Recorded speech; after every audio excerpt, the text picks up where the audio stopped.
तीन ऐसे कैरेक्टर जो इतना पावरफुल है कि गॉड को भी उनके सामने खड़ा कर दो तो गॉड कहेगा अबे क्या बच्चे की जान लेगा। Not kidding guys. इन तीनों का पावर सुनने के बाद लिटरली तुम्हें गूज़बम्प्स आ जाएंगे। इन तीनों का लाइट नोवेल के पावर्स के साथ हम लोग इसे मार्वल और डीसी पे छोड़ देंगे, पर इससे पहले हम लोग इनके लाइट नोवेल्स के जो पावर्स है उन्हें जान लेते हैं। तो पहले बात करते हैं एनोस की। हमने देखे कि एनोस टाइम गॉड को मारा है, उसने फेट को चेंज किया है। ब्रो इस एनिमे में अनडिफिटेबल है, पर वो लाइट नोवेल के अंदर सबसे ज़्यादा पोटेंशियल दिखाता है। तो एनोस के दुनिया में सिल्वर सी नाम का एक प्लेस है जहाँ पर सारे ही मल्टीवर्सेस एक एक करके लेयर बनाकर रहते हैं, और इन सभी लेयर्स को बोलते हैं सिल्वर लेयर्स, और सारे सिल्वर लेयर्स को मिलाकर बनते हैं सिल्वर सी। और एनोस ने लिटरली सिल्वर लेयर को एक एक करके काटता रहता है, और वो भी अपना बस थोड़ा बहुत पावर के साथ।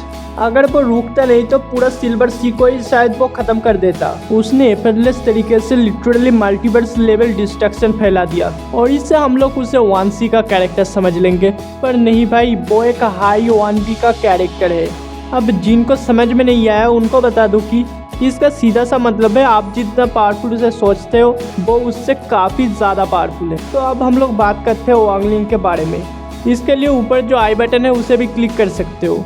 तो वांगलिंग का लाइट नोवेल का सबसे बड़ा फीट यही है कि वो अपनी क्रिएटर को भी हरा चुका है। अगर आपको उसका पावर जानना है तो उसके ही मुंह से सुन लीजिए। तो वो सूरों को बोलता है कि मैं एक ओमनी प्रेजेंट ओमनीसिएंट बीइंग हूँ, और मैं चाहूँ तो लिटरली मल्टीवर्सेस को ऐसे ही बना सकता हूँ, तबाह कर सकता हूँ। और वांगलिंग इससे हमें चीख चीख कर बोल रहा है कि वो एक हाइपरवर्सल कैरेक्टर है, पर अभी ख़त्म नहीं हुआ है, सुनते जाओ बस। वांगलिंग एक एंशिएंट गॉड है। एंशिएंट गॉड का मतलब वो गॉड्स होते हैं जो क्रिएशन की पहले से एग्जिस्ट करते हैं, या वो लोग क्रिएशन को बनाते हैं। उसके साथ साथ वो एक इमोर्टल है, पर इमोर्टल भी नहीं, वो एक इमोर्टल किंग है। पर अगर आप मेरे बात ठीक से सुने होंगे तो आप जरूर समझ गए होंगे कि वो अपनी क्रिएटर तक को नहीं छोड़ा, वो रियलिटी को एज इट इज देख सकता है। और एनिमे के अंदर सिर्फ कुछ ही कैरेक्टर है जो रियलिटी को भी एज इट इज देख सकता है। आप अगर वेब नोवेल, लाइट नोवेल और कॉमिक को मिलाएंगे तो आपको पता चल जाएगा कि वांगलिंग का जो स्टेट है वो क्या है।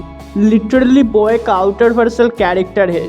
वैसे मेरे बात मान लो, क्योंकि अगर इसका डेफिनेशन में देने लग गया ना तो आपको तो कुछ समझ में नहीं आएगा, तो मुझे कमेंट करके गाली देकर वीडियो छोड़ के चले जाओगे। तो हाँ, अब बात करते हैं रीमेरू का। तो रीमेरू एक स्लाइम था, वो डीमन लॉर्ड बन गया, ब्ला ब्ला ब्ला। ये सब छोड़ दो, मैं उसका लेटेस्ट लाइट नोवेल का पावर बताता हूँ। टेंसुरा का जो वॉल्यूम 20 का एंड था, वहाँ पर मिचेल ने रीमेरू को लिटरली टाइम स्पेस का एंड में भेज दिया। इतना समझ लो, वहाँ से लिटरली कोई बैक नहीं कर सकता।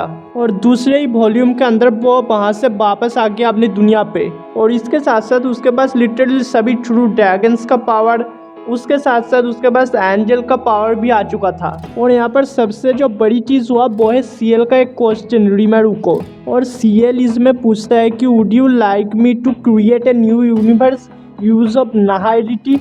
अब तुम यहाँ पर नाहाइलिटी के ऊपर गौर करो, और यहाँ पर नाहाइलिटी का मतलब है नॉन एग्जिस्टेंट। और एनिमे दुनिया में बहुत ही कम लोग हैं जो नाहाइलिटी पावर को यूज कर सकता है। इसका वजह है मिचेल, जो कि स्पेस टाइम के एंड में उसे भेजा था, और ये वही प्लेस था जहाँ पर इन्फिनाइट भी आकर खत्म हो जाता है और शुरू होता है ट्राइन्फोनाइट। और इस तरह का 2 वॉल्यूम और आने दो, इसके बाद वो लिटरली एक ओमनीपोटेंट बन जाएगा। तो अब शुरू करते हैं कंपैरिजन। आपका फेवरेट कैरेक्टर कंपैरिजन में नहीं आया तो कमेंट कर सकते हो। और पहले ही बता दूं कि मैं तो बहुत सारा कैरेक्टर को तो नहीं ले सकता, पर दूसरे वीडियो में लेने की कोशिश करूंगा। अभी हम लोग एनोस, वांगलिंग और रीमेरू को एनिमे वाला पावर से लेकर शुरू करेंगे। अब बात करते हैं low level character Hawkeye, green arrow, black window, night wings, Natasha. अब ये तीनों कैरेक्टर इन सभी को रियलिटी से इरेज कर देगा, तो मान लेते हैं शायद 1% पावर लग जाए। अब बात करते हैं तो प्लैनेटरी लेवल से स्टार लेवल का कैरेक्टर, जो कि है थॉर, सुपरमैन, हल्क,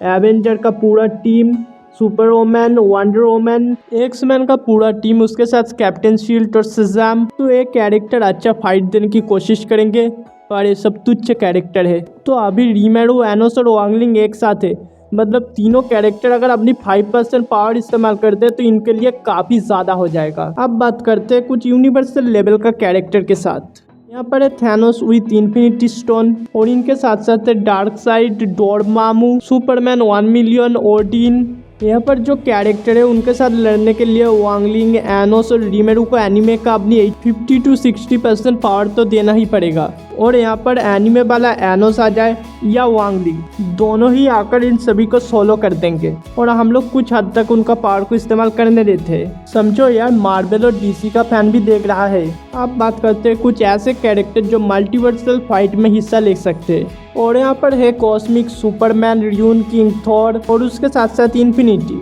और है डेथ, नाल, सेंट्री, इटर्निटी, किस्मत, एंटी मॉनिटर और कुछ सेलेस्टियल्स। और यहाँ पर आकर हम लोग वांगलिंग, एनोस और रीमेरू को एनिमे वाला पावर को खत्म करते हैं और लाइट नोवेल वाला पावर को शुरू करते हैं, क्योंकि यहाँ पर है कॉस्मिक आर्मर सुपरमैन जो एक मल्टीवर्सल लेवल का कैरेक्टर है। और यहाँ पर है इटर्निटी जो पूरा एक यूनिवर्स का मैनिफेस्टेशन है।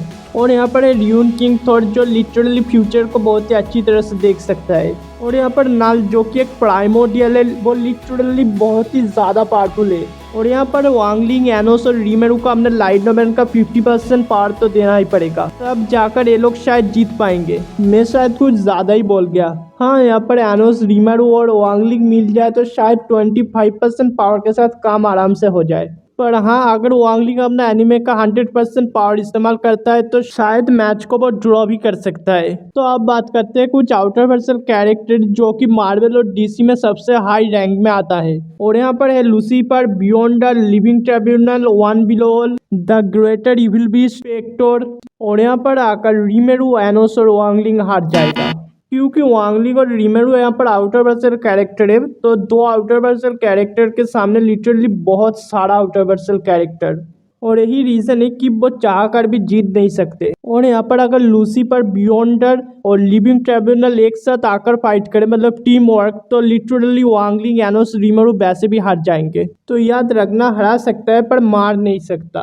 क्योंकि तीनों ही कैरेक्टर इमोर्टल कैरेक्टर है। पर हाँ, अगर एक एक करके लड़ेंगे तो शायद मैच ड्रॉ भी हो सकता है। और इनके ऊपर है द राइटर और अनअवेलेबल, और इनके साथ फाइट करवाने की कोई मतलब ही नहीं बनता। और भी इस तरह के वीडियो के लिए स्क्रीन पर आने वाले वीडियो को क्लिक कर दो।